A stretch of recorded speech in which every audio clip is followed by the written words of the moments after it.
Maxime Dufeutrel, je suis coordinateur du service commun de la transition durable et d'aide aux communes de la CAL. Donc CAL, c'est Communauté d'agglomération Lens-Lévin.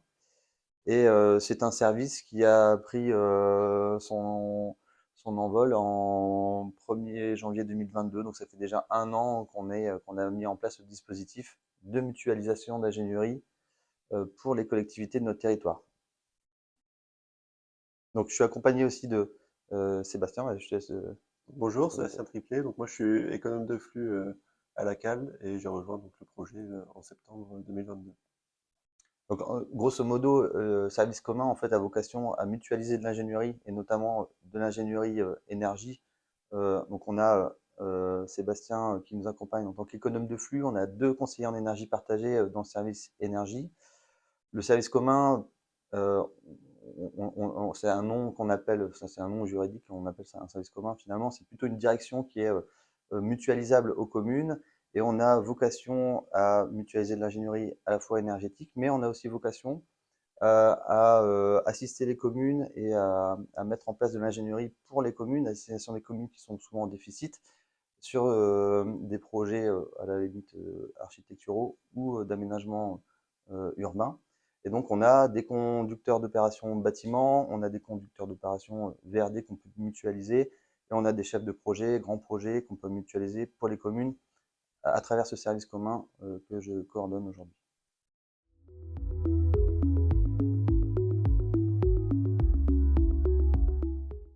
La communauté d'agglomération Lens-Lévin, elle est composée de 36 communes.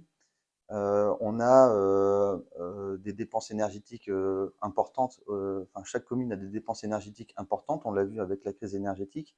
On a aussi des bâtiments. Donc, on a 1200 bâtiments qui ont été recensés sur notre territoire.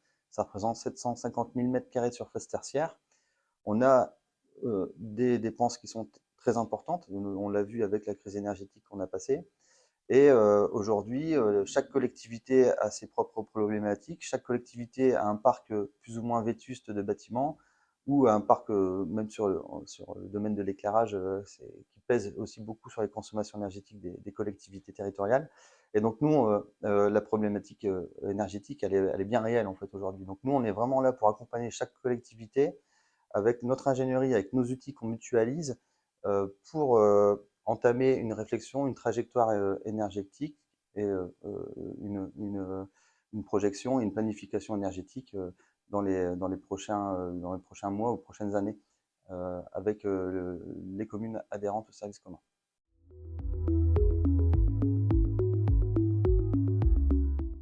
Alors, nous avons choisi l'O8. Alors, on souhaitait finalement, dans l'accompagnement des communes, avoir beaucoup plus de visibilité en fait sur le parc tertiaire de notre territoire, vis-à-vis des consommations, vis-à-vis d'une enquête qu'on avait effectuée au préalable et qui finalement nous orientait sur l'intérêt d'y voir beaucoup plus clair.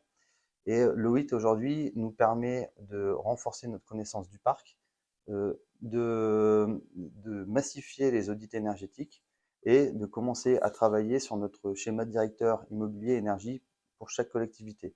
Et donc, le fait de renforcer cette connaissance et de donner en tout cas une trajectoire énergétique aux collectivités, l'O8 nous le permet en tout cas, et finalement, le fait d'internaliser cet outil de schéma directeur et de ne pas l'externaliser par un prestataire externe, par une prestation intellectuelle, renforce aussi, nous, avec les équipes, le fait renforce le conseil énergétique auprès des communes. En fait, finalement, on valorise notre action au quotidien. Et de ce fait-là, on est soutenu par un outil qu'on travaille au quotidien, notamment les équipes s'appuient dessus au quotidien pour vraiment construire toute cette trajectoire et donner enfin de la visibilité aux collectivités sur leur patrimoine et leur consommation énergétique et leur potentiel économie carbone et économie énergétique.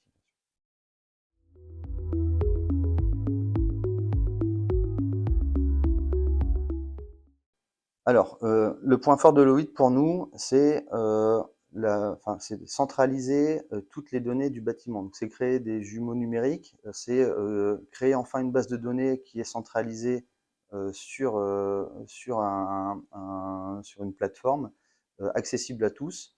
On a de ce fait là, et Sébastien pourra confirmer par l'intégration des données qui est faite au quotidien, mais on a finalement une plateforme assez intelligente qui nous permet, comme je l'ai dit, de créer des jumeaux numériques, mais aussi on est une plateforme dynamique, c'est-à-dire que dès lors que on, on engage des travaux sur un patrimoine ou autre, on peut, enfin voilà, tout peut se remettre à jour et on a un suivi. Donc c'est pas une photographie, ça ne s'arrête pas à l'instant T par un audit énergétique ou autre. Là, nous, en fait, les équipes peuvent suivre le bâtiment et peuvent avoir toute l'évolution et ça permet en fait à la collectivité d'avoir toute une continuité en fait et de ne pas s'arrêter à un instant T. Et donc du coup, vous au quotidien, finalement, c'est pour répondre aussi aux communes, c'est un avantage quand même certain. Ouais, voilà, exactement. Moi, je dirais qu'il y a, il y a deux points forts à l'OIT. Le premier point fort, c'est effectivement d'avoir une base de données qui est conséquente, hein, une quantité de données voilà, qui permet d'avoir une base de discussion assez intéressante avec les communes. Et c'est d'avoir ces données aussi d'une manière assez rapide, en fait, via les audits.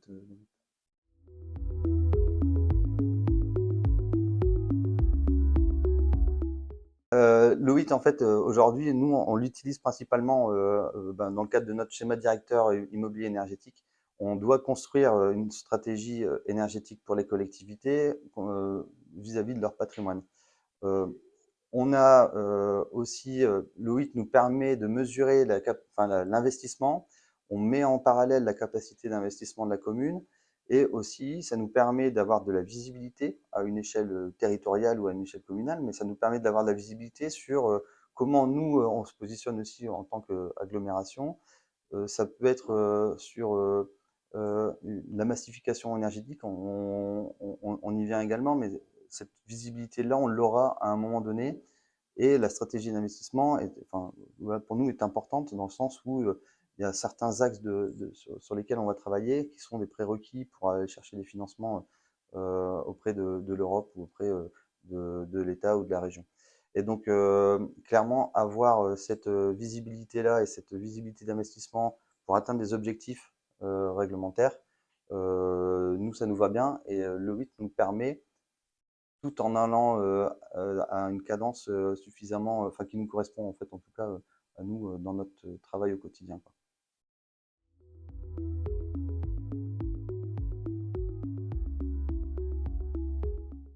Alors au quotidien, je vais peut-être laisser la parole à Sébastien qui lui, pour le coup, l'utilise au Ouais. quotidien. Alors, comment on l'utilise au quotidien, ça dépend des périodes, mais donc la méthodologie qu'on a appliquée pour les communes qu'on accompagne, c'est on a d'abord fléché l'ensemble des bâtiments de la commune géographiquement, et on a associé donc les données compteurs et consommation à chacun de ces bâtiments. Une fois qu'on a eu tout ça, on a rentré toutes ces données dans le WIT. Ensuite, on est venu donc modéliser chaque bâtiment, donc c'est-à-dire qu'on a visité et récupéré les données comment dire, thermiques de chaque bâtiment. Et on est venu les incorporer également dans le 8. Et à l'issue de ça, donc, on vient faire des scénarios de travaux, des scénarios de rénovation pour chacun des bâtiments.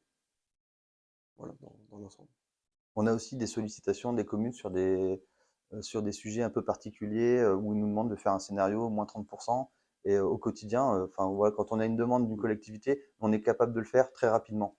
Et c'est l'avantage aussi de notre fonctionnement avec l'outil Loït, c'est que on a une réactivité en fait qui est pas comparable avec des prestations intellectuelles privées en fait.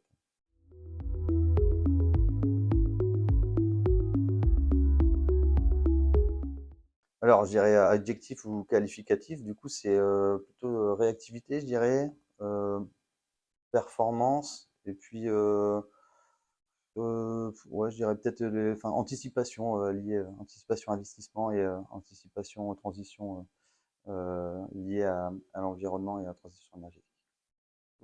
Oui, moi j'ai à peu près les mêmes mots qui me viennent en tête, hein. Je dirais simplicité, rapidité et vision long terme sur la rénovation.